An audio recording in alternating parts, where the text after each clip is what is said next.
ಓಂ ನಮಃ ಶಿವಾಯ. ಶ್ರೀ ಬಸವ ಟಿವಿಯ ಸಮಸ್ತ ವೀಕ್ಷಕ ಬಂಧುಗಳಿಗೆ ಶರಣು ಶರಣಾರ್ಥಿ.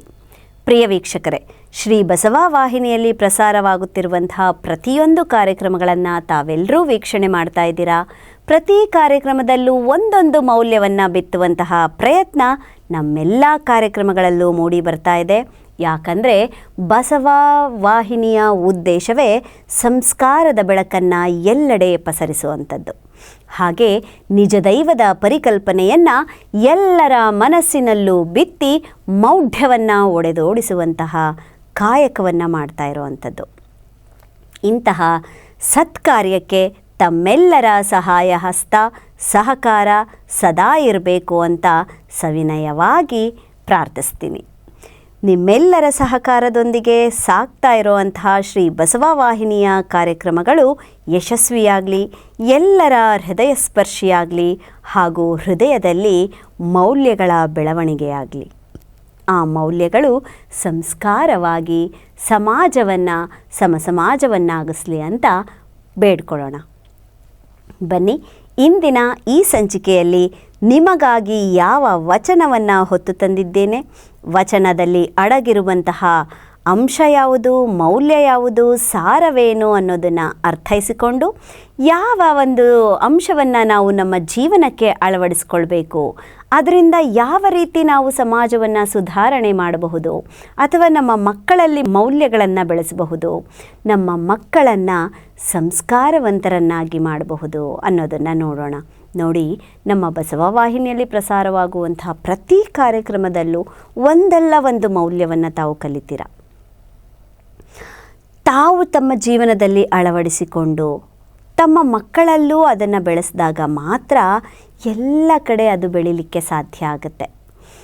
ಇವತ್ತು 1 ಮನೆ, ನಾಳೆ 2 ಮನೆ, ನಾಡಿದ್ದು 3 ಮನೆ, 3 ಮನೆಯ 15 ಮಂದಿ, 15 ಮಂದಿ ಮತ್ತೊಂದು 15 ಮಂದಿ, ಹೀಗೆ ಗುಂಪು ಗುಂಪಾಗಿ ಇಡೀ ಸಮಾಜವೇ ಕಳೆ ಮುಕ್ತವಾಗಲಿ, ಕಳೆ ಭರಿತವಾಗಲಿ ಅಂತ. ನೋಡಿ, ಒಂದೇ ಪದವನ್ನು ಯಾವ ರೀತಿ ನಾವು ಬಳಕೆ ಮಾಡಬಹುದು ಅಂತ. ನಮ್ಮಲ್ಲಿರುವ ಕಳೆಯನ್ನು ಕಳೆದುಕೊಂಡು ಕಳೆಯನ್ನು ಬೀರಬೇಕು. ಯಾವ ಕಳೆ? ಮೌಢ್ಯದ ಕಳೆ. ಯಾವ ಕಳೆಯನ್ನು ಬೀರಬೇಕು?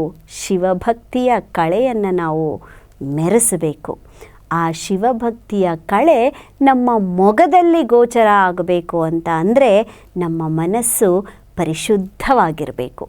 ನಮ್ಮ ಮನಸ್ಸು ಪರಿಶುದ್ಧವಾಗಿದ್ದಾಗ ಮಾತ್ರ ಆ ಮನಸ್ಸಿನಲ್ಲಿ ಮೂಡುವಂತಹ ಆಲೋಚನೆಗಳು ಸಕಾರಾತ್ಮಕವಾಗಿ ಬೆಳಕನ್ನು ಬೀರ್ತಾ ಇರುತ್ತೆ. ಆ ಸಕಾರಾತ್ಮಕತೆಯೇ ಅಗೋಚರ ಶಕ್ತಿ. ಅಗೋಚರ ಶಕ್ತಿಯೇ ನಿಜದೈವ ಪರಿಕಲ್ಪನೆ. ಎಲ್ಲರಿಗೂ ಪ್ರಕಾಶಮಾನವಾದಂಥ ಜ್ಯೋತಿ ಸ್ವರೂಪದಲ್ಲಿ ಅನುಭವಕ್ಕೆ ಸಿಗುವಂತಹದ್ದೇ ನಿಜವಾದ ದೈವ ಪರಿಕಲ್ಪನೆ. ನಾವು ಸಮಾಜದಲ್ಲಿ ಬೆಳೆಸ್ತಾ ಇರೋವಂತಹ ದೇವತೆಗಳಿರಬಹುದು, ಏನೆಲ್ಲ ಗುಡಿಗೋಪುರಗಳನ್ನು ಕಟ್ಕೊಂಡು ಮರದ ಕೆಳಗೆ, ಗುಡಿಸಲು ಕೆಳಗೆ ಎಲ್ಲ ಕಲ್ಲು ಮಣ್ಣು ಮರ ಜಲ ಎಲ್ಲವನ್ನು ನೀವೇನು ಪೂಜೆ ಮಾಡ್ತಾ ಇದ್ದೀರಾ, ಅವೆಲ್ಲವೂ ಭೂಮಂಡಲದಲ್ಲಿರುವಂತಹ ಚರಾಚರಗಳು ಅಷ್ಟೆ. ಇನ್ನು ಮಾನವ ರೂಪಿಗಳಾಗಿ ನೀವು ಏನೆಲ್ಲ ದೇವತೆಗಳನ್ನು ಪೂಜೆ ಮಾಡ್ತಾ ಇದ್ದೀರಾ, ಅವೆಲ್ಲವೂ ಕೂಡ ನಿಜ ದೈವವಲ್ಲ, ದೇವತೆಗಳು. ದೇವತೆಗಳು ಅಂತ ಯಾಕೆ ಕರಿತೀವಿ ಅಂತ ನಾನು ಸಾಕಷ್ಟು ಸಲ ನಿಮಗೆ ಹೇಳಿದ್ದೆ. ದೇವತೆ ಅಂತ ಯಾಕೆ ಅವ್ರನ್ನ ಕರೀತಾರೆ ಅಂತ ಅಂದರೆ, ದೈವದ ಒಂದು ಗುಣ ಅವರಲ್ಲಿ ಯಾವುದೋ ಸಂದರ್ಭದಲ್ಲಿ, ಯಾವುದೋ ಸನ್ನಿವೇಶದಲ್ಲಿ ಯಾರೋ ಒಬ್ಬರಿಗೆ ಗೋಚರವಾಗಿರುತ್ತೆ.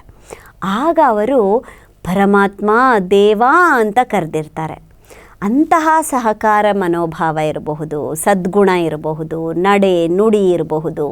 ಅವು ಎಲ್ಲ ಅಂಶಗಳಿಂದ ಈಗಲೂ ಕೂಡ ಮನುಷ್ಯರನ್ನು ದೇವರು ಅಂತ ಹೇಳಿ ಕರೀತಾರೆ. ಕಷ್ಟ ಕಾಲದಲ್ಲಿ ನಿಮ್ಗೆ ಯಾರಾದರೂ ಸಹಾಯ ಮಾಡಿದ್ರು ಅಂತ ಇಟ್ಕೊಳ್ಳಿ, ದೇವರು ಬಂದಂಗೆ ಬಂದೆ ಕಣಪ್ಪ ಅಂತ ಹೇಳ್ತಾರೆ. ಆ ದೆಸೆಯಲ್ಲೇ ಈಗ ನಾವೆಲ್ಲ ಪೂಜೆ ಮಾಡ್ತಾ ಇರೋವಂತಹ ದೇವತೆಗಳು ಹುಟ್ಕೊಂಡಿದ್ದು. ಅಂತಹ ದೇವತೆಗಳನ್ನು ನಂಬಿದಂತಹ ಮುಗ್ಧ ಜನರ ಮನಸ್ಸಿನಲ್ಲಿ ಮೌಢ್ಯವನ್ನು ಬಿತ್ತಿದ್ದು ಒಂದು ವರ್ಗ. ತನ್ನ ಒಂದು ಉದರ ಪೋಷಣೆಗಾಗಿ, ತನ್ನ ಒಂದು ಜೀವನಕ್ಕಾಗಿ ತಾನೇ ಸೃಷ್ಟಿಸಿಕೊಂಡ ಒಂದು ಕಾಯಕವನ್ನು ಮೆರೆಸುವ ಉದ್ದೇಶದಿಂದ ಮುಗ್ಧ ಜನರಲ್ಲಿ ಮೌಢ್ಯವನ್ನು ಬಿತ್ತಿ ಆ ಮೌಢ್ಯದ ಬೆಳೆ ಎಂದಿಗೂ ಕೀಳಲಾಗದಂಥ ಕಳೆಯಾಗಿ ಹೊರಹೊಮ್ತಾ ಇದೆ. ಏನೋ ಹೇಳ್ತಾರೆ ನೋಡಿ, ಬಿತ್ತಿದ ಬೆಳೆಗಿಂತ ಕಳೆನೇ ಹೆಚ್ಚಾಗೈತೆ ಹೊಲದ ತುಂಬ ಅಂತ. ಹಾಗೆ ಈ ಒಂದು ಸಮಾಜ ಅನ್ನೋವಂಥ ಒಂದು ಹೊಲದಲ್ಲಿ ಮೌಲ್ಯಗಳು ಅನ್ನುವಂತಹ, ಸಂಸ್ಕಾರ ಅನ್ನುವಂತಹ ಬೀಜಗಳನ್ನು ಬಿತ್ತನೆ ಮಾಡೋ ಸಂದರ್ಭದಲ್ಲಿ ಆಕಸ್ಮಿಕವಾಗಿ ಸೇರ್ಪಡೆಗೊಂಡಂತಹ ಕಳೆಯ ಅಂಶಗಳು ಕೂಡ ಇರುತ್ತೆ. ಆ ಕಳೆಗಳು ಬೆಳೆಗಿಂತ ಹೆಚ್ಚಾಗಿ ಬೆಳೆದು ಬೆಳೆಗಳನ್ನೇ ಮುಳುಗಿಸಿ ಹಾಕುವಂಥ ರೀತಿಯಲ್ಲಿ ಅವು ಬೆಳೆದು ದಷ್ಟಪುಷ್ಟವಾಗಿ ನಿಂತಿರುತ್ತೆ. ಅವನ್ನು ಬುಡ ಸಮೇತವಾಗಿ ಕಿತ್ತರೂ ಕೂಡ ನಾಶ ಮಾಡೋದು ಕಷ್ಟ. ಬೇರಿನ ತಂತುಗಳಲ್ಲೂ ಕೂಡ ಚಿಗುರೊಡೆಯುವಂಥ ಶಕ್ತಿ ಅಂಥ ಕಳೆಗಳಿಗಿರುತ್ತೆ. ಆ ಕಳೆಗಳನ್ನು ಸವರ ಹಾಕಬೇಕು, ಸಂಹಾರ ಮಾಡಬೇಕು ಅಂತ ಅಂದರೆ ನಮ್ಮಲ್ಲಿ ಕಳೆಭರಿತ ಶಿವ ಸ್ಮರಣೆ ಇರಬೇಕು, ಕಳೆಭರಿತ ಶಿವ ಭಕ್ತಿ ಇರಬೇಕು, ಕಳೆಭರಿತ ಶಿವ ಆಚಾರ ಇರಬೇಕು. ಅವೆಲ್ಲವುದರ ಕಳೆ ನಮ್ಮ ಮೊಗದಲ್ಲಿ ಬೆಳಗಬೇಕು, ನಮ್ಮ ಮನಸ್ಸಲ್ಲಿ ಮೊಳಗಬೇಕು. ಆಗ ಮಾತ್ರ ನಾವು ಸುಸ್ಥಿರತೆಯ ಸಮಾಜದತ್ತ ಸಾಗಲಿಕ್ಕೆ ಸಾಧ್ಯ, ಮೌಢ್ಯಗಳನ್ನು ಹೊಡೆದೋಡಲಿಕ್ಕೆ ಸಾಧ್ಯ, ಮೌಲ್ಯಗಳನ್ನು ಬಿತ್ತಲಿಕ್ಕೆ ಸಾಧ್ಯ. ಈಗಾಗಲೇ ಬಿತ್ತಿರುವಂತಹ ಮೌಲ್ಯ ಸಂಸ್ಕಾರದ ಬೆಳೆಗಳು ಎದೆ ಎತ್ತರಕ್ಕೆ ಬೆಳೆಯೋದಕ್ಕೆ ಬಿಡಲಿಕ್ಕೆ ಸಾಧ್ಯ ಆಗುತ್ತೆ. ಎದೆ ಎತ್ತರಕ್ಕೆ ಬೆಳೆದ ಬೆಳೆಗಳನ್ನು ನಾವು ಪಾಲನೆ ಪೋಷಣೆ ಮಾಡೋದೇ ಬೇಡ, ಅನುಸರಿಸ್ಕೊಂಡು ಹೋಗ್ತಾ ಇದ್ದರೆ ಸಾಕು, ಮುಗಿಲೆತ್ತರಕ್ಕೆ ಬೆಳೆಯುವಂಥ ಶಕ್ತಿಯನ್ನು ನಾವು ಸಂಪಾದನೆ ಮಾಡ್ಕೊಂಡು ಬಿಡ್ತವೆ. ಹಾಗಾಗಿ ಎಲ್ಲೋ ತಳದಲ್ಲಿ ಕಾಲ ಕೆಳಗೆ ಸಿಲುಕಿ ಒದ್ದಾಡ್ತಾ ಇರುವಂತಹ ಮೌಲ್ಯ ಸಂಸ್ಕಾರಗಳನ್ನು ಕಳೆಯಿಂದ ಮುಕ್ತಿಗೊಳಿಸಿ, ಬೇಡದ ಕಳೆಯಿಂದ ಮುಕ್ತಿಗೊಳಿಸಿ ಬೆಳೆಯುವಂತೆ ಮಾಡುವಂತಹ ಶಕ್ತಿ ನಮ್ಮಲ್ಲಿದೆ. ಆ ಶಕ್ತಿಯನ್ನು ನಾವು ಹೊರ ಹಾಕಬೇಕು. ಆ ಶಕ್ತಿಯ ಸಹಾಯದಿಂದ ನಾವು ಮುನ್ನುಗ್ಗಬೇಕು. ಆಗ ನಿಜದೈವ ಪರಿಕಲ್ಪನೆ ಅಂದರೆ ಏನು ಅನ್ನೋದನ್ನು ಮೂಡಿಸ್ಬೇಕು ಅಂತ ಅಂದ್ಕೊಂಡಿದ್ದೀವೋ ಆ ಒಂದು ಪರಿಕಲ್ಪನೆ ಎಲ್ಲರಲ್ಲೂ ಮೂಡುತ್ತೆ. ಹಾಗೆ ಯಾರ್ಯಾರು ಮೌಢ್ಯವನ್ನು ಅನುಸರಿಸ್ತಾ ಇದ್ದಾರೋ ಅವರ ಮನಸ್ಸನ್ನು ಪರಿವರ್ತನೆ ಮಾಡುವಂತಹ ಪ್ರಯತ್ನ ಆಗುತ್ತೆ. ಪ್ರಯತ್ನಿಸಿ ಮರಳಿ ಯತ್ನವ ಮಾಡು ಅಂತ ನಮ್ಮ ಯತ್ನವನ್ನು ನಾವು ಬಿಡದಂತೆ ಮಾಡ್ತಾ ಇದ್ದಾಗ ಪ್ರಯತ್ನವು ಫಲಪ್ರದವಾಗಬಹುದು. ನಾವು ಫಲವನ್ನು ಉಣ್ಣುವಂತಹ ಸಮಯವೂ ಬರಬಹುದು. ಹಾಗಾಗಿ ಪ್ರಯತ್ನವನ್ನು ಬಿಡದೆ ಮರಳಿ ಯತ್ನವ ಮಾಡು, ಸಿದ್ಧಿಸುವವರೆಗೂ ಮರಳಿ ಯತ್ನವ ಮಾಡು ಅಂತ ಮಾಡ್ತಾನೇ ಇರೋಣ. ಬಸವವಾಹಿನಿಯಲ್ಲಿ ಪ್ರಸಾರವಾಗುವಂತಹ ಎಲ್ಲ ಕಾರ್ಯಕ್ರಮಗಳನ್ನು ತಾವು ನೋಡ್ತಾ ಏನೆಲ್ಲ ಸಂಸ್ಕಾರಗಳನ್ನು ನೀವು ಅಳವಡಿಸ್ಕೊಳ್ತಾ ಇದ್ದೀರಿ ಅದನ್ನು 4 ಜನಗಳಿಗೆ ಪಸರಿಸ್ತಾ ನಮ್ಮ ಸಂಖ್ಯೆಯನ್ನು ಅಭಿವೃದ್ಧಿ ಮಾಡ್ತಾ ಹೋಗೋಣ. ಇಂದಿನ ಈ ಸಂಚಿಕೆಯಲ್ಲಿ ನಾನು ನಿಮಗೆ ತಿಳಿಸಬೇಕು ಅಂತ ಅಂದ್ಕೊಂಡು ಹೊತ್ತು ತಂದಂತಹ ಒಂದು ವಚನ ಯಾವುದು ಅಂತ ಅಂದರೆ, ನೀ ಹುಟ್ಟಿಸಿದಲ್ಲಿ ಹುಟ್ಟಿ ನೀ ಕೊಂದಲ್ಲಿ ಸಾಯದೆ ಎನ್ನ ವಶವೇ ಅಯ್ಯ. ನೀ ಹುಟ್ಟಿಸಿದಲ್ಲಿ ಹುಟ್ಟಿ ನೀ ಕೊಂದಲ್ಲಿ ಸಾಯದೆ ಎನ್ನ ವಶವೇ ಅಯ್ಯ. ನೀವಿರಿಸಿದ್ದಲ್ಲಿ ಇರದೆ ಎನ್ನ ವಶವೇ ಅಯ್ಯ. ಅಕಟಕಟ ಎನ್ನವನೆನ್ನವನೆನ್ನವನಯ್ಯ ಕೂಡಲ ಸಂಗಮ ದೇವ. ಎನ್ನವನೆನ್ನವನೆನ್ನವನಯ್ಯ ಕೂಡಲ ಸಂಗಮ ದೇವಯ್ಯ. ನೋಡಿ, ನಾವಿಡೀ ಬ್ರಹ್ಮಾಂಡದ ಒಡೆಯ ಶಿವ ಅಂತ ಹೇಳಿ ಕರಿತೀವಿ. ಆ ಶಿವನೇ ಸರ್ವಸ್ವ, ಇಡೀ ಪ್ರಪಂಚ, ಇಡೀ ಬ್ರಹ್ಮಾಂಡಕ್ಕೆ ಆತನೊಬ್ಬನೇ ಒಡೆಯ, ಅವನೇ ನಿಜ ದೈವ. ಆತ ಅಗೋಚರ, ನಿರಾಕಾರ, ಆತನಿಗೆ ಹುಟ್ಟು ಸಾವುಗಳಿಲ್ಲ, ಆತನಿಗೆ ತಂದೆ ತಾಯಿಗಳಿಲ್ಲ, ಯಾವುದೋ ಯೋನಿಯಲ್ಲಿ ಜನಿಸಿದವನೂ ಅಲ್ಲ, ಯಾವುದೋ ಗರ್ಭದಲ್ಲಿ ಉತ್ಪತ್ತಿಯಾದವನೂ ಅಲ್ಲ, ಹಾಗೆ ಯಾವ ಹಿಡಿತದಲ್ಲೂ ಸಿಲುಕಿದವನಲ್ಲ. ಆದರೂ ಎಲ್ಲರನ್ನ ಹಿಡಿತದಲ್ಲಿಟ್ಟುಕೊಂಡು, ಎಲ್ಲವನ್ನ ಹಿಡಿತದಲ್ಲಿಟ್ಟುಕೊಂಡು ಸೂತ್ರಧಾರನಂತೆ ಸಾಗಿಸ್ತಾ ಇರೋನು ಆತನೇ. ಅವನು ಎಲ್ಲರಿಗೂ ಪ್ರಕಾಶಮಾನವಾದಂತಹ ಜ್ಯೋತಿ ಸ್ವರೂಪದಲ್ಲಿ ಅನುಭವಕ್ಕೆ ಬರ್ತಾನೆ. ಕಾಣಿಸೋದಿಲ್ಲ, ಯಾಕಂದರೆ ಆತ ಅಗೋಚರ. ನಮಗೆ ಹಸಿವಿದೆ, ಹಸಿವಿನ ರೂಪ ಯಾವುದು ನಮಗೆ ಕಾಣಲ್ಲ, ಆದರೆ ಅನುಭವಿಸ್ತೀವಿ. ತೃಷೆ ಇದೆ, ನೀರಡಿಕೆ ಆಗುತ್ತೆ, ನೀರಡಿಕೆಯ ರೂಪ ಯಾವುದು ನಮಗೆ ಕಾಣಲ್ಲ, ಆದರೆ ಅನುಭವಿಸ್ತೀವಿ. ಹಾಗೆ ಹೂವಿನಲ್ಲಿ ಅಡಗಿರುವಂತಹ ಗಂಧ ಪರಿಮಳ ನಮಗೆ ರೂಪದಲ್ಲಿ ಕಾಣಿಸಲ್ಲ, ಆದರೆ ಅನುಭವಿಸ್ತೀವಿ. ಹಾಗೆ ಈ ಕಬ್ಬಿನ ಜಲ್ಲೆಯಲ್ಲಿ ಅಡಗಿರುವಂತಹ ಸಿಹಿ ಒಂದು ರೂಪದಲ್ಲಿಲ್ಲ, ಅದನ್ನು ನಾವು ಆಸ್ವಾದಿಸ್ತೀವಿ. ನಾವು ಕಬ್ಬನ್ನು ಹಿಂಡಿ ಅದರ ಸಿಹಿಯನ್ನು ಆಸ್ವಾದಿಸುವಾಗ ರಸ ಹಿಂಡ್ತೀವಿ. ಕಬ್ಬನ್ನು ಹಿಂಡಿ ಕಬ್ಬಿನ ರಸ ಅಂತ ಹೇಳ್ತೀವಿ, ಸಿಹಿ ಅಂತ ಹೇಳಲ್ಲ. ಅದರಲ್ಲಿರೋ ಸಿಹಿನ ತೋರಿಸು ಅಂದರೆ ನಾವು ತೋರ್ಸೋಕ್ಕಾಗಲ್ಲ. ಕಬ್ಬಿನ ಜಲ್ಲೆಯನ್ನು ನಾವು ಹಿಂಡ್ಬೋದು, ರಸ ತೆಗಿಬೋದು, ಅದರಲ್ಲೂ ಸಿಹಿ ರಸವನ್ನು ತೆಗಿಬೋದು. ಆ ಸಿಹಿ ರಸ ನಮಗೆ ರಸವಾಗಿ ಕಾಣಿಸುತ್ತೆ ಹೊರತು ಸಿಹಿಯನ್ನು ತೋರ್ಸೋಕ್ಕಾಗಲ್ಲ. ಹಾಗೇ ದೈವ, ನಾವೇನು ನಿಜ ದೈವ ಪರಿಕಲ್ಪನೆ ಅಂತ ಹೇಳ್ತಾ ಇದ್ದೀವಿ, ಕೇವಲ ಅನುಭವಕ್ಕೆ ಸಿಗುತ್ತೆ ಹೊರತು ಗೋಚರಕ್ಕೆ ಸಿಗೋದಿಲ್ಲ. ಅದೊಂದು ಅಗೋಚರ ಶಕ್ತಿ. ಆ ಅಗೋಚರ ಶಕ್ತಿಯ ಅನುಭವ ಪರಮ ಚೈತನ್ಯ ರೂಪದಲ್ಲಿ, ಜ್ಯೋತಿಯ ಸ್ವರೂಪದಲ್ಲಿ ಆಗುತ್ತೆ. ಕೋಟಿ ಸೂರ್ಯಗಳನ್ನು ಒಟ್ಟಾಗಿ ಸೇರಿಸಿದಾಗ ಅದರ ಪ್ರಕಾಶತೆ ಹೇಗಿರುತ್ತೋ ಅಂತಹ ಪ್ರಕಾಶಮಾನವಾದಂತಹ ಜ್ಯೋತಿಯ ಸ್ವರೂಪದಲ್ಲಿ ಆತ ಅನುಭವಕ್ಕೆ ಸಿಲುಕ್ತಾನೆ. ಅಂತಹ ಅನುಭವ ನಮಗೆಲ್ರಿಗೂ ಆಗಬೇಕು ಅಂತ ಅಂದರೆ ನಮ್ಮ ಧ್ಯಾನ, ಸ್ಮರಣೆ, ಚಿತ್ತ ಎಲ್ಲವೂ ಶಿವಮಯವಾಗಿರಬೇಕು. ಅಂತಹ ಬ್ರಹ್ಮಾಂಡದ ಏಕೈಕ ಒಡೆಯ ಅವನ ಸೂತ್ರದಲ್ಲಿ ಸಿಲುಕಿಕೊಂಡಿರುವಂತಹ ನಾವು ಅವನು ನಡೆಸಿದಂತೆ ನಡೆಯದೆ ನಮ್ಮಿಚ್ಛೆಯಂತೆ ಏನಾದರೂ ಆಗಲಿಕ್ಕೆ ಸಾಧ್ಯನಾ? ಖಂಡಿತ ಇಲ್ಲ. ಅದಕ್ಕೆ ನೀ ಹುಟ್ಟಿಸಿದಲ್ಲಿ ಹುಟ್ಟಿ, ನೀ ಕೊಂದಲ್ಲಿ ಸಾಯದೆ ಎನ್ನ ವಶವೇ ಅಯ್ಯ. ಭಗವಂತ ನೋಡಿ, ಹುಟ್ಟಿಸಿದಲ್ಲಿ ಹುಟ್ಟಿ ಅನ್ನೋದಕ್ಕೆ ಒಂದು ಮಾತು ಹೇಳಲಿಕ್ಕೆ ಇಷ್ಟಪಡ್ತೀನಿ. ಮನುಷ್ಯನ ಒಂದು ದೇಹದ ರಚನೆಗೆ ಸಪ್ತದ್ರವ್ಯಗಳು ಅಂತ ನಾನು ಏನು ಹೇಳಿದೆ, ಆ ಸಪ್ತದ್ರವ್ಯಗಳನ್ನು ಒಳಗೊಂಡಂತೆ ದೇಹ ರಚನೆಯಾಗುತ್ತೆ. ಈ ದೇಹ ರಚನೆಗೆ ಒಂದು ಜೀವಾಂಕುರ ಆಗಬೇಕಲ್ಲ, ಆ ಜೀವಾತ್ಮವೇ ಆತ್ಮ.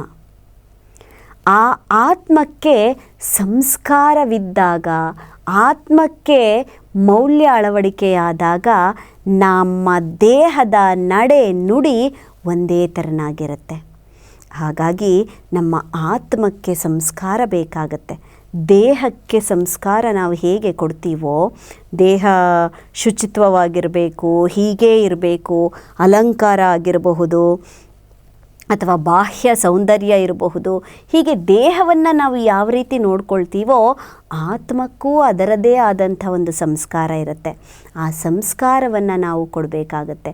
ಅಂತಹ ಆತ್ಮ ಒಮ್ಮೆ ದೇಹದಿಂದ ಹೊರ ಹೋಯಿತು ಅಂತ ಅಂದರೆ ಅದು ಸತ್ತೋಯ್ತು ಅಂತ ಅಲ್ಲ, ದೇಹ ಮಾತ್ರ ಜಡವಾಗುತ್ತೆ, ಆತ್ಮ ಜಡವಾಗೋದಿಲ್ಲ. ಆತ್ಮ ಮತ್ತೆ ಎಲ್ಲಾದರೂ ಬೇರೆ ದೇಹ ಸಿಗುತ್ತಾ ಅಂತ ಹುಡುಕ್ತಾ ಇರುತ್ತೆ. ಯಾವಾಗ ಪಾಪ ಪುಣ್ಯಗಳ ಲೆಕ್ಕ ಸರಿ ಹೋಗದೇ ಇದ್ದಾಗ. ಜೀವಾತ್ಮ, ನಮ್ಮ ದೇಹದಲ್ಲಿರುವಂತಹ ಆತ್ಮ ಬರೀ ಪಾಪಕರ್ಮಗಳನ್ನೇ ಮಾಡ್ತಾ ಇದ್ದಾಗ ಆ ಪಾಪಕರ್ಮಗಳಿಗೆ ಸಿಲುಕಿದಂತಹ ಆತ್ಮ ಏನು ಮಾಡುತ್ತೆ, ಮುಕ್ತಿಯನ್ನು ಪಡೆಯೋದಿಲ್ಲ. ಮುಕ್ತಿಯನ್ನು ಪಡೆಯದೆ ಅದು ಏನು ಮಾಡುತ್ತೆ ಅಂತ ಅಂದರೆ ಹಾರಾಡ್ತಿರುತ್ತೆ, ಅಲ್ಲೇ ಓಡಾಡ್ತಿರುತ್ತೆ.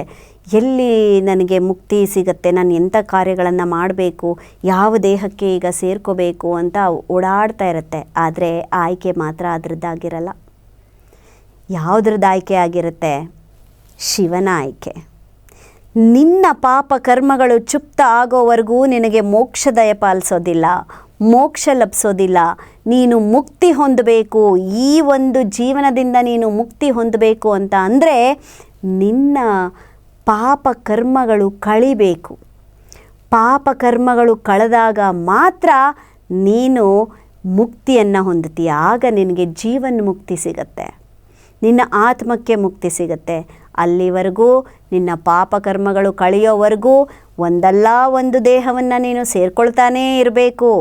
ಒಂದಲ್ಲ ಒಂದು ದೇಹವನ್ನು ಸೇರಿಕೊಂಡು ಮತ್ತೆ ನೀನು ಜನ್ಮವನ್ನು ಎತ್ತಬೇಕು. ಮತ್ತೆ ನಿನ್ನ ಜನ್ಮ ಅದೇ ರೀತಿ ಸಾಗ್ತಾ ಇರುತ್ತೆ. ಆದರೆ ನಿನ್ನ ಅರಿವಿದ್ದಲ್ಲಿ ಅಂತಃಕರಣ, ಪಂಚಕರ್ಮೇಂದ್ರಿಯ, ಪಂಚಜ್ಞಾನೇಂದ್ರಿಯ ನಿನ್ನ ಹಿಡಿತದಲ್ಲಿ ಇಟ್ಕೊಳ್ಳೋ ಅಂಥ ಶಕ್ತಿ ನೀನು ಪಡ್ಕೊಂಡಿದ್ದೆ ಆದರೆ, ನಿನ್ನ ಆತ್ಮ ಆ ಸಂಸ್ಕಾರವನ್ನು ಸಿದ್ಧಿಸಿದ್ದೇ ಆದರೆ, ನಿಗ್ರಹಿಸುವಂಥ ಶಕ್ತಿ, ಇಂದ್ರಿಯಗಳನ್ನು ನಿಗ್ರಹಿಸುವಂಥ ಶಕ್ತಿ ನಿನ್ನಲ್ಲಿತ್ತು ಅಂತ ಅಂದರೆ ಖಂಡಿತ ನೀನು ಜೀವನ್ಮುಕ್ತಿಯನ್ನು ಹೊಂದುತ್ತೀಯ. ಅದಾದ ಮೇಲೆ ನೀನು ಶಿವನಲ್ಲಿ ಐಕ್ಯನಾಗ್ತೀಯ.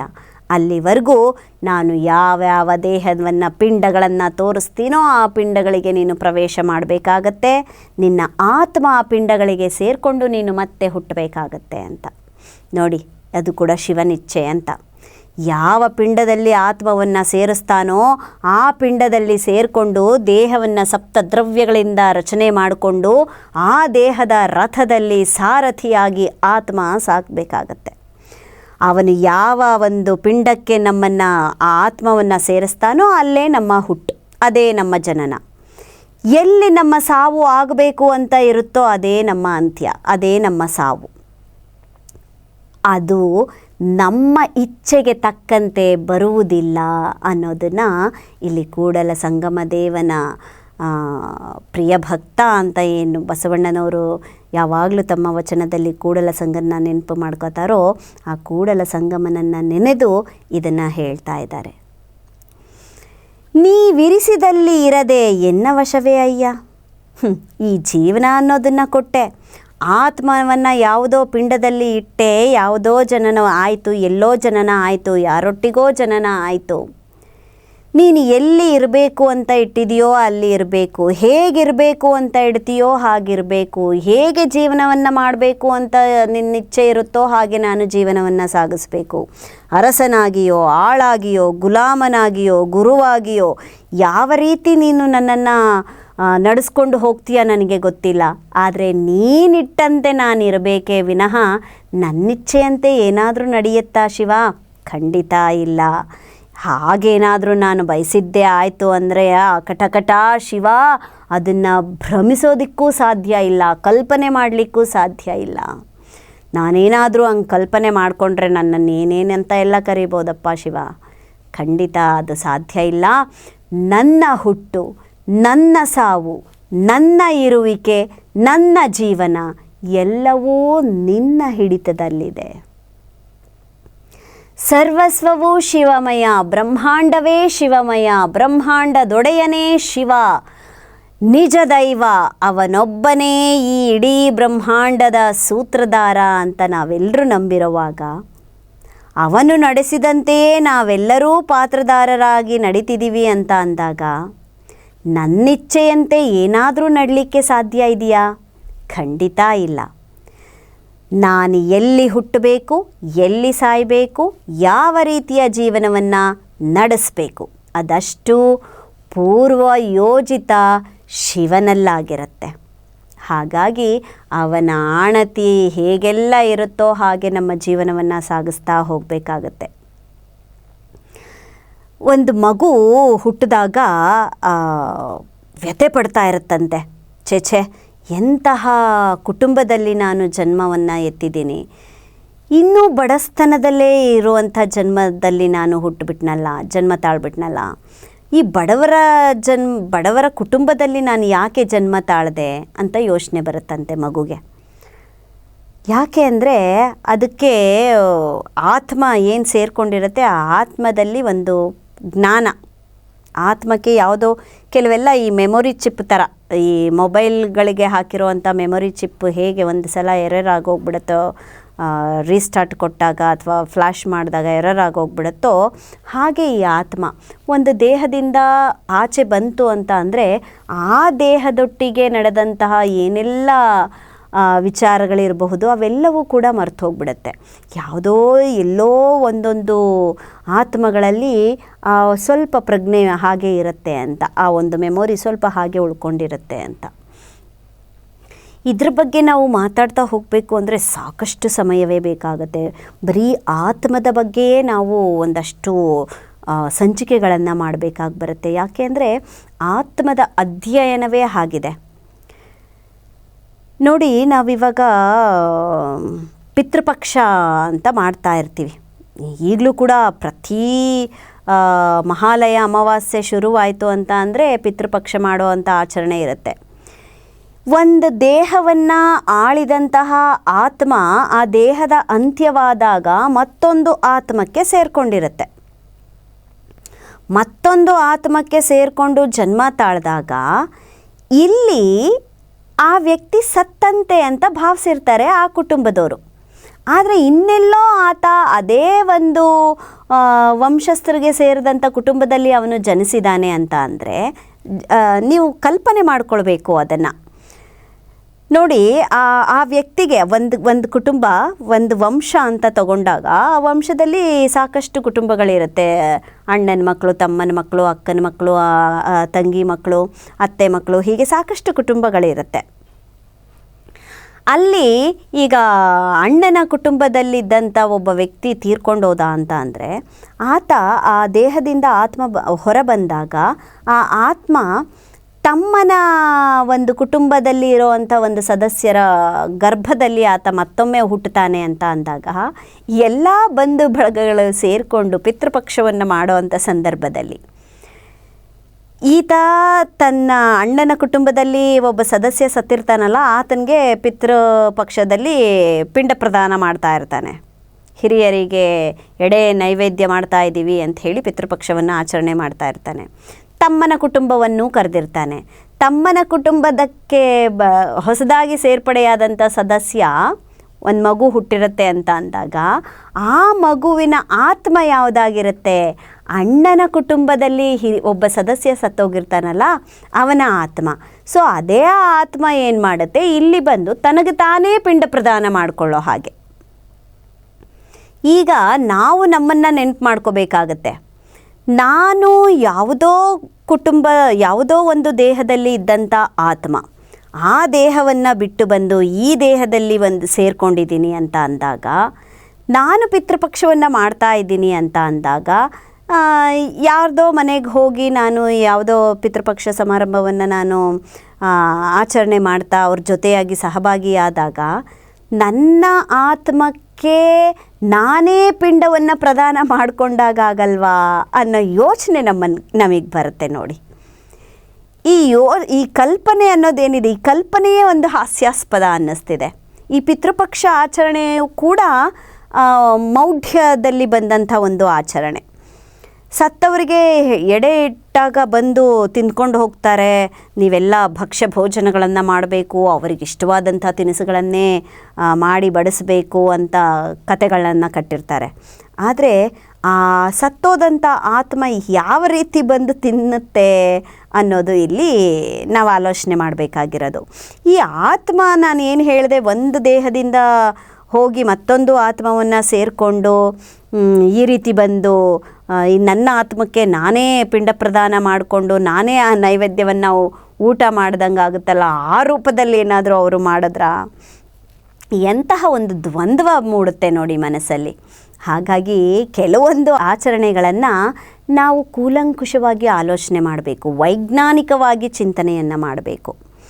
ವೈಜ್ಞಾನಿಕವಾಗಿ ಚಿಂತನೆಯನ್ನು ಮಾಡಿ ಈ ಪಿತೃಪಕ್ಷ ಆಚರಣೆ ಮಾಡೋದು ಎಷ್ಟು ರೀತಿಯಲ್ಲಿ ನಾವು ಆಲೋಚನೆಗೊಳಪಡಿಸಬೇಕು, ಯಾವ ರೀತಿಯಲ್ಲಿ ಅದನ್ನು ಆಚರಣೆ ಮಾಡಲಿಕ್ಕೆ ಜಾರಿಗೆ ತಂದಿರಬಹುದು ಅನ್ನೋದನ್ನು ನಾವು ಆಲೋಚನೆ ಮಾಡಿದಾಗ, ಯೋಚಿಸಿದಾಗ ಹೊಳಿಬಹುದು ಅಂತ ಅನಿಸುತ್ತೆ. ನೋಡೋಣ, ಮುಂದಿನ ಸಂಚಿಕೆಗಳಲ್ಲಿ ಆತ್ಮದ ಬಗ್ಗೆಯೇ ಮಾತನಾಡುವಾಗ ಈ ವಿಚಾರಗಳನ್ನು ಇನ್ನೂ ವಿಸ್ತೃತವಾಗಿ ನಿಮಗೆ ತಿಳಿಸುವಂತಹ ಪ್ರಯತ್ನವನ್ನು ಮಾಡೋಣ. ಈಗ ನೀ ಹುಟ್ಟಿಸಿದಲ್ಲಿ ಹುಟ್ಟಿ, ನೀ ಕೊಂದಲ್ಲಿ ಸಾಯದೆ, ಎನ್ನ ವಶವೇ ಅಯ್ಯ, ನೀವಿರಿಸಿದಲ್ಲಿ ಇರದೆ ಎನ್ನ ವಶವೇ ಅಯ್ಯ, ಅಕಟಕಟ ಎನ್ನವೆನ್ನೆನ್ನವಯ್ಯ ಕೂಡಲ ಸಂಗಮ ದೇವಯ್ಯ, ಎನ್ನವನೆನ್ನವನಯ್ಯ ಕೂಡಲ ಸಂಗಮ ದೇವಯ್ಯ. ನಾವೆಷ್ಟೆಲ್ಲ ಪ್ರಯತ್ನವನ್ನು ಮಾಡಿದ್ರು ನಮ್ಮ ಭಕ್ತಿ, ಶಿವಭಕ್ತಿ, ಶಿವಧ್ಯಾನ, ಶಿವಸ್ಮರಣೆ, ಶಿವಾಚಾರ ಎಲ್ಲವೂ ಶಿವನಿಗೆ ಅರ್ಪಿತವಾಗ್ತಾ ಇದೆ. ಆತ ನಮ್ಮನ್ನು ಸಾಮೀಪ್ಯದಲ್ಲೇ ಇದ್ದಾನೆ. ನಮಗೆ ಸಾಕ್ಷಾತ್ಕಾರ ಇನ್ನೇನು ಆಗ್ತಾ ಇದೆ ಅಂತ ಅಂದ್ರೂ ಕೂಡ, ಶಿವಕೃಪೆ ನಮ್ಮ ಮೇಲಿದೆ ಅಂದ್ರೂ ಕೂಡ, ಶಿವ ನನ್ನವನೇ, ನಾನೇ ಶಿವ, ನನ್ನೊಳಗೆ ಶಿವನಿದ್ದಾನೆ ಅಂತ ಭಾವನೆ ನಮ್ಮಲ್ಲಿ ಬಂದರೂ ಕೂಡ, ಪರಿಶುದ್ಧವಾದ ಮನಸ್ಸಿನಲ್ಲಿ ನಾವು ಭಜಿಸಿ ಶಿವಕೃಪೆಯನ್ನು ಪಡ್ಕೊಂಡ್ರೂ ಕೂಡ ಶಿವನಿಚ್ಛೆ ಇಲ್ಲದೆ ಯಾವುದೂ ಸಾಗೋದಿಲ್ಲ ಅನ್ನೋದಕ್ಕೆ ಒಂದು ಉದಾಹರಣೆ.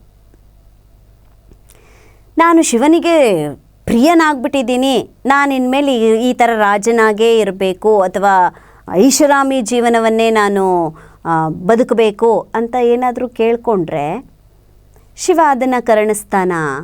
ಇಲ್ಲ. ಯಾಕೆ? ಶಿವನಿಗೆ ನಾವು ಪ್ರಿಯವಾಗಿದ್ದೀವಲ್ಲ, ಶಿವನ ಪರಮಭಕ್ತ ನಾನಾಗಿದ್ದೀನಲ್ಲ, ನನ್ನ ಇಚ್ಛೆಯನ್ನು ಆತ ಪೂರೈಸ್ಬೋದಲ್ಲ, ಯಾಕೆ ಆತ ಮಾಡಲ್ಲ? ನಿನ್ನ ಇಚ್ಛೆ ಏನು? ಆಸೆ, ಮೋಹ, ಮದ, ಮತ್ಸರ, ಕ್ರೋಧ, ಕುಟಿಲ, ಕ್ಷುದ್ರ, ಹುಸಿ, ಮಿಥ್ಯ ಇವೆಲ್ಲದರಿಂದ ಹೊರತಾಗಿರಬೇಕು. ಅದು ನಿಜವಾದ ಆಸೆ, ನಿಜ ದೈವಕ್ಕೆ ಅರ್ಪಿತವಾಗುವಂತಹ ಆಸೆ. ಸಂಪೂರ್ಣ ಶಿವಮಯ, ಸಂಪೂರ್ಣ ಶಿವಾರ್ಪಿತ ಅಂತ ನಾವು ಅಂದ್ಕೊಂಡ ಮೇಲೆ ನಾನು ಹೀಗೇ ಇರಬೇಕು ಅಂತ ನಾನು ಅನ್ನೋವಂಥ ಒಂದು ಭಿನ್ನ ಭೇದ ಭಾವ ಅಲ್ಲಿ ಬಂತು ಅಂತ ಅಂದರೆ ಶಿವ ಅದನ್ನು ಮೆಚ್ತಾನ? ಇಲ್ಲ. ಅದಕ್ಕೆ ಹೇಳೋದು, ನಾವು ಎಷ್ಟೇ ಶಿವಕೃಪೆಗೊಳಗಾಗಿದ್ರೂ ಕೂಡ, ಶಿವಕೃಪೆ ಇಲ್ಲ ಅಂದರೂ ಕೂಡ, ನಾವು ಶಿವಧ್ಯಾನವನ್ನು ಮಾಡ್ತಾ ಇದ್ದೀವಿ ಅಂದರೂ ಕೂಡ, ಶಿವಸ್ಮರಣೆಯನ್ನು ಮಾಡ್ತಾ ಇದ್ದೀವಿ ಅಂದರೂ ಕೂಡ, ನಮ್ಮ ಜೀವನ, ನಮ್ಮ ಹುಟ್ಟು, ನಮ್ಮ ಸಾವು ಎಲ್ಲವೂ ಶಿವನ ವಶದಲ್ಲಿರುತ್ತೆ ಹೊರತು ನಮ್ಮ ಇಚ್ಛೆಯಂತಿರೋದಿಲ್ಲ. ಇದು ಸತ್ಯದ ಮಾತು. ನೀವೇನೇ ಪರಿಣಿತರೇ ಆಗಿರಬಹುದು, ಸಾಕಷ್ಟು ಸಿದ್ಧಿಸಿರಬಹುದು ನಿಮಗೆ ಕೆಲವು ಕಲೆಗಳು, ಆದರೆ ಎಲ್ಲೋ ಒಂದು ಕಡೆ ಎಡವಟ್ಟಾಗೋಗ್ಬಿಡುತ್ತೆ. ಯಾಕೆ? ನಾನು, ನನ್ನ ಕಲೆ, ನನ್ನನ್ನು ಮೀರಿಸುವವರು ಯಾರೂ ಇಲ್ಲ ಅನ್ನೋದೇನಾದರೂ ನಿನ್ನಲ್ಲಿ ಬಂತು ಅಂತ ಅಂದರೆ, ನಾನು ಏನನ್ನು ಬೇಕಾದರೂ ಮೇಲೆ ಕೆಳಗೆ ಮಾಡಬಲ್ಲೆ, ಯಾಕೆಂದರೆ ಬ್ರಹ್ಮಾಂಡದ ಸೂತ್ರಧಾರ ನಾನು, ಹಿಡಿದಿರುವ ಸೂತ್ರದ ಪಾತ್ರಧಾರಿ ನೀನು ಅಂತ ಹೇಳೋದಕ್ಕೆ ಜಗದ ಒಡೆಯ ನಿಜ ದೈವ ಶಿವ ಇರ್ತಾನೆ. ಅದಕ್ಕೆ ಹೇಳೋದು, ಯಾವತ್ತಿಗೂ ಕೂಡ ನನ್ನಿಚ್ಛೆಯಂತೆ ಏನೂ ಸಾಗದು, ನಿನ್ನಿಚ್ಛೆಯಂತೆ ಮಾತ್ರ ಎಲ್ಲವೂ ಸಾಧ್ಯ ಶಿವ ಅನ್ನೋದನ್ನು ನಾವು ಮನಸ್ಸಿನಲ್ಲಿ ಭದ್ರವಾಗಿ ನೆಲೆಗೊಳಿಸ್ಕೊಳ್ಬೇಕು. ಆಗ ಮಾತ್ರ ನಾವು ಯಾವುದೇ ಬಂಧನಕ್ಕೂ ಒಳಗಾಗಲ್ಲ, ಯಾವುದೇ ಅರಿಷಡ್ವರ್ಗಗಳ ಹಿಡಿತಕ್ಕೆ ಸಿಲುಕಲ್ಲ, ನಮ್ಮ ಜೀವನ ಸರಾಗವಾಗಿ ಸಾಗೋದ್ರಲ್ಲಿ ಸಂದೇಹವಿಲ್ಲ. ಹಾಗಾಗಿ ಸರ್ವಸ್ವವೂ ಶಿವಮಯ, ಸರ್ವವೂ ಶಿವಾರ್ಪಿತ ಅನ್ನೋದನ್ನು ನಾವು ಮನಸ್ಸಿನಲ್ಲಿಟ್ಕೊಂಡು ಆಚರಣೆ ಮಾಡ್ತಾ ಹೋಗೋಣ ಅಂತ ಹೇಳ್ತಾ ಇಂದಿನ ಈ ಸಂಚಿಕೆಯನ್ನು ಇಲ್ಲಿಗೆ ಮುಗಿಸ್ತಾ ಇದ್ದೀನಿ. ಮತ್ತೊಂದು ಸಂಚಿಕೆಯಲ್ಲಿ ಮಗದೊಂದು ವಚನವನ್ನು ಹೊತ್ತು ನಿಮ್ಮ ಮನೆಯ ಅದಂಗಳಕ್ಕೆ ನಾನು ಆಗಮಿಸ್ತೀನಿ. ಅಲ್ಲಿವರೆಗೂ ನಿರಂತರವಾಗಿ ನೋಡ್ತಾ ಇರಿ ಶ್ರೀ ಬಸವ ಟಿವಿ. ಇದು ಸಂಸ್ಕಾರದ ಬೆಳಕು. ಶರಣು ಶರಣಾರ್ಥಿ.